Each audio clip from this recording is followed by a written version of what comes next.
এটা হচ্ছে সালমান এফ রহমানের বাসা। আমি অবাক দেখে, হ্যাঁ, এই বাসাটা কিছুদিন আগে বানাইছে, জাস্ট ছয় ছয় মাস হলো বানাইছে। আমি এদিকে যেতাম এই রেগুলার, আমার বাসা একটু সামনেই। তো আই থট যে এই বাসাটা কার, হ্যাঁ, because I have seen lots of ambassador home, I never seen like that security. তো আজকে দেখেন সময় কী জিনিস, যে যে আর্মি এসে তাড়াচ্ছে, হ্যাঁ, গাড়ি ঘোড়া সব পুরাই দিছে, ভিতর থেকে লোক রিক্সাওয়ালারা চুরি চামারি করতেছে, হ্যাঁ, কিচ্ছু নাই বাসার ভিতরে, শেষ করে ফেলছে। তো মানুষ কত খ্যাপা, তার উপরে খ্যাপা না হলে, হ্যাঁ, এইভাবে একটা নতুন বাড়ি এবং হোল ফার্নিচার পুরাই ফেলে, কত মানুষের আক্রোশ, রাগ। অনেকে বলছে দেশ স্বাধীন হয়েছে, সব শেষ করে ফেলতেছে। তো এই দেখেন সামনে কিন্তু অনেকগুলি ক্লাব আছে, কেউ কিছু ভাঙেনি, হ্যাঁ, এই যে বিল্ডিং আছে, একটা ক্লাব আছে, এইখানে বড় বড় বিল্ডিং আছে, একটা বিল্ডিংয়ে ইট মারেনি কেউ। তো এখানে কেন অ্যাটাক করছে, কেন ভাঙছে? মানুষের রাগ ছাড়া আর কিছুই নয়। হ্যাঁ, আমি অবাক দেখি, অবাক, ভয়ানক অবস্থা।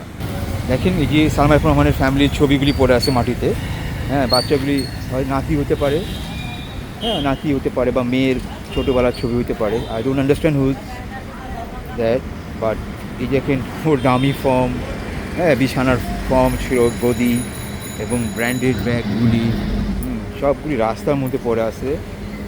আমি জাস্ট এক সপ্তাহ আগেও, আমি তো এভরিডে এই রাস্তা ইউজ করি, তো সো আমি দেখতাম যেখানে এমন করা সিকিউরিটি, আমি অনিচ্ছা হয়েছে যে কার বাসা জানার, বিকজ অ্যাম্বাসেডারের বাসা, ওই দেখেন রিক্সাওয়ালারা সব নিয়ে যাচ্ছে জিনিসপত্র বের করে, কারও কিছু বলার নেই। এই শুনো, কী নিলা তুমি এটা, হ্যাঁ, এই ডিসগাস্টিং সিচুয়েশন, নো?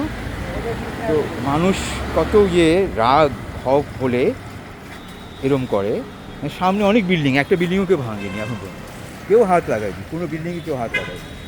হ্যাঁ, এই যে পাশে এই যে ক্লাব, একটা পাকিস্তান এম্বাসির সামনে, এই যে ক্লাবটার সামনে দেখেন, দেখাচ্ছি, ক্লাবে একটা কিছু ভাঙা হয়নি। তো মানুষ অনেক ফেসবুকে বলতেছে যে দেশ স্বাধীন হয়ে গেছে, আগুন লাগাচ্ছে।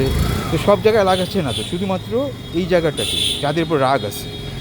এই জন্য আল্লাহ বলছে না, তোমাকে আমি পাওয়ার দিছি, টাকা দিছি, মিস ইউজ করো না, ধ্বংস করে দেবো। এটাই বাস্তব হইল।